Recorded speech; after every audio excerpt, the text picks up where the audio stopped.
Steve Raza here, and in today's video, I have with me Mr.Alain Guillot all the way from Canada. So, first of all, thank you so much, sir, for having your time, and I hope you're in the best of your health. I'm super thankful to you that you managed your time from your busy schedule for this interview, and it's a real honor for me to be with you discussing about all those critical thinking questions. So, kindly, sir, give a brief introduction to the audience as well, so that audience may know you as well. Well, thank you so much, Hasid, for inviting me. I am a blogger, I'm a podcaster, and I live in the city of Montreal in the province of Quebec in Canada. So the place where I live is bilingual. We speak English and French, but I'm not from Canada. I am from South America. So I speak the three languages, Spanish, English, and French. Well, that's very And talented of you, yes. Yes. and so I have been a entrepreneur for many years, and now I started a few years ago I started a blog and a podcast just to share my thoughts about entrepreneurship and also to look for stories of other entrepreneurs and to share those stories with a wider audience so that we can all prosper and have a better life. Well, that's a very good positive perspective of you, sir. So we will be proceeding with questions. And the first question here is that what would be those three things you would want to eliminate from your life for your betterment? Well, there are things that I eliminated already from my life. There's things that are in the process of eliminating, and things that I will hope to eliminate soon after, maybe as soon as next year. So one of the things that I eliminated from my life is when I was a little kid, when I was 13, 14, 15, I used to be a homophobic. So this means that I used to dislike gay people. And I was part of my culture, part of my environment when it was perceived as that's okay. And I remember when I was about 13 years old, I had a fight with a little kid. I didn't know this little kid. This little kid never did anything wrong to me, but because he was perceived as being homophobic, I went ahead and had a fight with him. And now I'm 53 years old.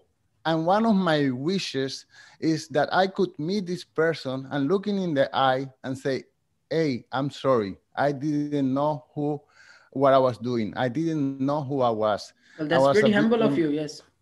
I was a victim of my society, and I wish I could make it up for you. So that's one thing in the past that I changed about myself. Now I am a defender of not only gay rights, but of women's rights and also of animal rights. Well, that's Now, very good. Yeah, that's just one reason or another aspect well, as well. that's one reason. I'm going to give you two more. The other thing is I wish I could have more empathy. So I explained that I have an entrepreneur mindset. So I can see opportunities. I can see how people can earn a living in an easier, more productive, and more profitable way.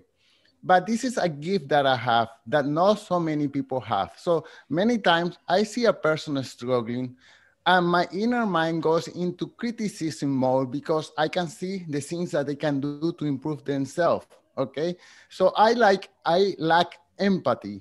And I would like to be more empathic and realize that maybe these people cannot see those opportunities in front of themselves because they don't have the same entrepreneurial mindset. But these same people are perhaps better parents, or they are better artists, or they are better at many other things that I'm not good at. And so I have to be more empathic towards these people because we all have different qualities in our life. And that is my quality, to see opportunities, and their qualities are perhaps different, and their perspective could help me out a lot. So I had to become more empathetic. And the third thing is we are going now through the times of the coronavirus. We Yes. are all suffering. We This is a virus that have infected the whole world. Okay, Yes. and we think of how we can avoid it. We think of wearing a mask. We think of keeping our social distance. we think of the vaccine, but we don't see the root cause of this problem. And the root cause of this problem is our treatment to animals. This virus got started in a market in Wuhan, in China, because we were putting together all kind of animals together. We were killing them and we were torturing them. And we as a society, we have to advance. We don't need to kill animals every day in order to feed ourselves. We can coexist in this planet and share it with this fauna. We are destroying the Amazon just to raise more cattle. We are destroying our bodies. Every obese person in this planet is a meat eater. We have to stop that. We have to stop doing the damage to our body, damage to our planet, and damage to the animals. We shouldn't be killing poor animals, growing them so fat that they cannot even walk, to kill them a few days later. So those are three things. I regret being a homophobic when I was a kid. I had to work on having more empathy and just stop eating animal meat, which is harmful for the planet and for our bodies. Yes, yes, very well described, sir. It was very good answered by you. All right, so the next question, moving on to the next question, is that how can we achieve that balance in our life, balance for our own wellness and health in terms of managing time, and how would you see this aspect? Okay, so most of us use a calendar, an agenda, a grid where we set up times to do certain things in our day. Yes. And I think if we could just try to put a little bit of these three things, several things in our calendar to do every day.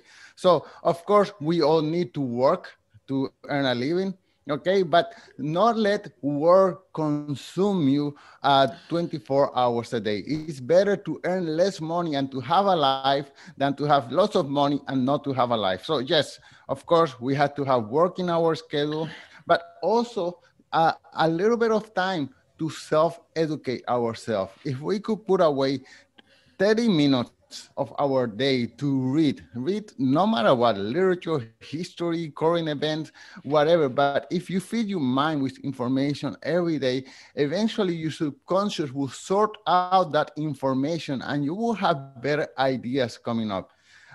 Exercise. Our bodies are made to move. And I see that there is an epidemic of people sitting in their desk all day long and they get off from their desk to go and sit in the couch and we are not moving enough. And of course, you get a whole bunch of obese people because they are not moving. If we move, we will be in better health. And of course, the last thing is social interaction. Especially right now, we are in isolation. Many people are in their apartment, they cannot socialize, but somehow if we fit it in our agenda to reach out and say hello to someone and just go to your neighbor and say, how are you doing? How can I help you? Or someone who you haven't talked to in a long time and say, hey, I'm your friend, I'm thinking of you.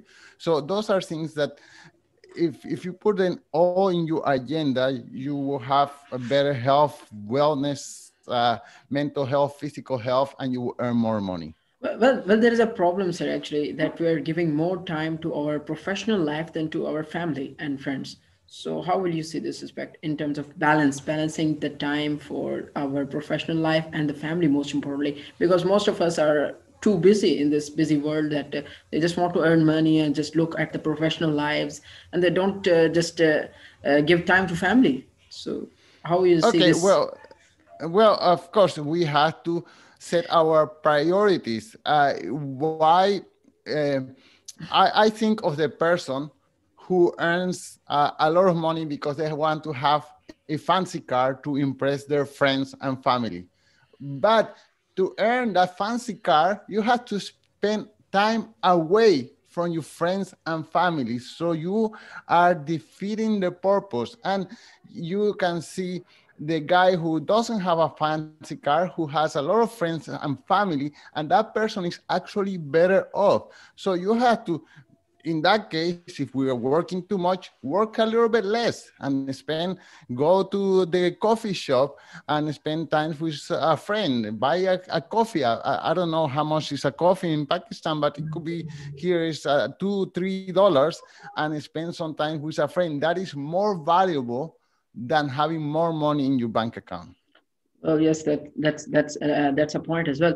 So, moving on to the next question, how will you define the term happiness and how important it is in our lives? Because everyone in this world wants to be happy, but it is very difficult these days because of these COVID-19 situations. So, how will you see this aspect? Yes. I see happiness as having autonomy over your life, having the freedom to make a decision and to carry it through. We spoke a minute ago about the guy who has a fancy car, okay? Imagine that your dream career is to become a banker in London or in Wall Street, okay? And you achieve your dream career. You are now a banker, you have a fancy suit with a silk tie and a nice watch, but you have to wake up at 6 o'clock, be at the office at 6 o'clock in the morning and get out maybe at 10 o'clock at night. Okay. You may have all these physical things that you desire, but you don't have autonomy over your life. You are a slave. You are more of a slave than the slave of the 18th century. You just a slave of the clock, a slave of your clients, a slave of your own desire to have more. How about if you just say, okay, I'm going to give up this dream of having a fancy Italian suit and a nice watch. I'm going to choose a career that gives me power over my own life, that I can go to work 30 minutes later if I want to, or earlier, that I can just take an afternoon off to spend with my family because my kid is sick or because my mother needs help. If you have that autonomy over your life, you are happier than the person who have millions of dollars, but who doesn't have that autonomy. Okay, that's a very good point you raised. Autonomy, the point of autonomy. So then moving on to the next question, how you see constructive criticism, and what are your reviews about constructive criticism? Okay, so when we criticize, we spoke about a minute ago about me having this entrepreneurial mindset, and I can see opportunities where others cannot see them, and but that other person could see opportunities in my life where I could improve, and I don't see those opportunities. I give you a strange example. My mother is Catholic. She goes to church every day. She prays to her God. I am not Catholic. In fact, I don't follow any religion. Okay. So who is right? One of us two is right. Either my mother is right to follow her religion, or I'm right for not following her religion. Okay. Okay. So we don't know who is right. But if we treat each other's difference of opinion with respect, and we have said, this is your belief and this is my belief, and I'm going to respect your belief and you are going to respect my belief, we are in a way to have a better society, a society where we respect every one of us, and where we don't criticize, but we try to give a helping hand and say, Well, okay, well, well, this is there's a your, problem. There's a one problem here at this point. Sorry to interrupt you.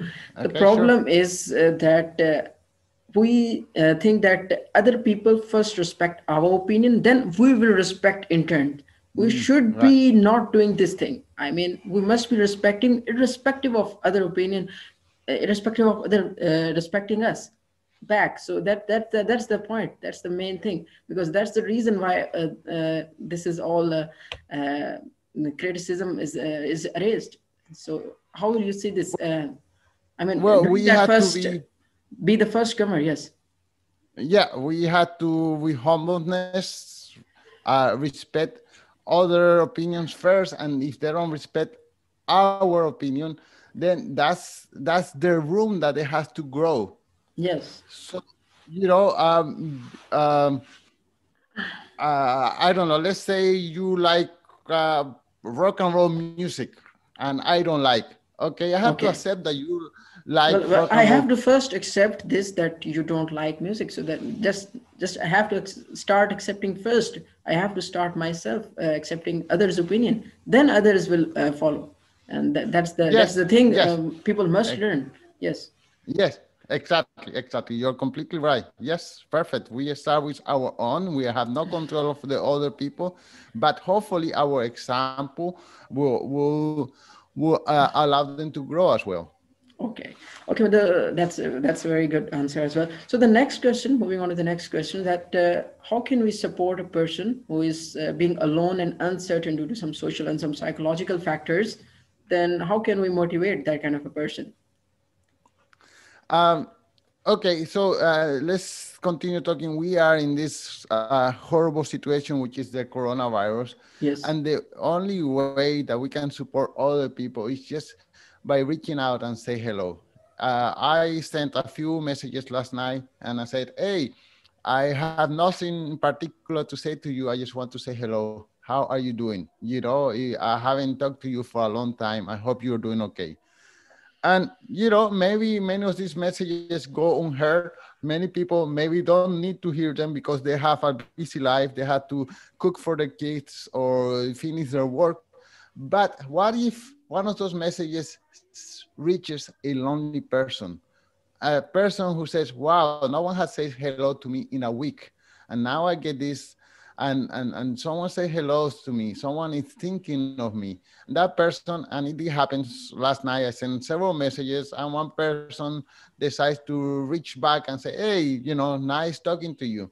So if we make it a point to just communicate and share stories with our friends, just say hello. Random people with whom you haven't spoken to in perhaps years. This is a moment where we all need so much help. And those who don't need it, well, they probably would not respond because they are busy. But those who need it, they will so much appreciate it. And it's a small gesture that practically costs nothing. And it could be so valuable for the other person. Yes, yes, yes, that's very well answered. We must connect with them and we must appreciate them for what they are doing, and that's the reason why they feel uncertain and alone. So, the next question, the last question, is that if you had to communicate a message through art, then what would be your message to the whole world? Uh, Share your story. We are all storyteller. Yes, When we used to be cavemen, okay, and we used to be around the fire and sitting down after we finish our hunting and gathering, we used to sit down and share stories. And just that story creates a whole harmony among your community. And if your community have heard your story, then reach out to other communities and share your story. What you're doing right now with this YouTube channel is that you are collecting my story and you're bringing it to your people, people who know you, who follow you. So yes, we are through this new technology, this communication of you in Pakistan talking to someone in Canada, we are sharing our stories to everybody else who is in between, who everybody else who is willing to watch your YouTube channel and hear the perspective of somebody else in a different country. How are they living? How is their day to day? How do they survive? How do they see society? And when we all share our stories, then we just we get to know each other better. So if there's one art, and in fact all art is that, if you are a painter, you are communicating your vision with your whole world. If you are a musician, you are sharing your story through the gift of music with the whole world. So just continue working on your storytelling technique, whichever it is. Your technique is doing video, mine is doing podcasts, my friend is a writer, my other friend is a musician, and we are all in this business of storytelling, which make us feel in a better harmony, a better community, and hopefully we spread the love with a bigger amount of people. yes. That's very well answered, sir. So, thank you so much, sir. That concludes our dialogue. So, is there any message you want to communicate at the end of this video to the people here back in Pakistan? Then you can share last Well, message.